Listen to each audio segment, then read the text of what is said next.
nüüd ongi mul au välja kuulutada kultuuripäev 2016 Ida-Virumaal ja selleks on Valentina Võršova, Tuuleveski teatri juhataja. Valentina valmis kultuuripäevi eduka teatriaasta eest, aga ise juhib ta Jõhvi teatrit Tuuleveski juba 17 aastat, olles tegelikult teatriga seotud selle loomisest peale pea 30 aastat. Suvel osales teater Tuuleveski ülemaailmse nukuteatrite karnevalil Poolas, kus osalesid teatrikollektiivid 30 riigist üle maailma. Tuuleveski etendus 3 rock'n'rolli põrtsakest välvis peaauhinna parima lasteetenduse kategoorias.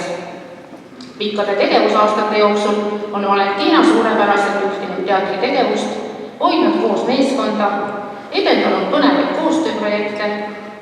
Lisaks teatritööle on Valentina alati osalenud maakonna kooliteatrite festivali ja õpilasetteajate konkursi žüriis. Ta on väga positiivse ellusuhtumisega, alati rõõmsameelne, väga abivalmis ja avarinimene.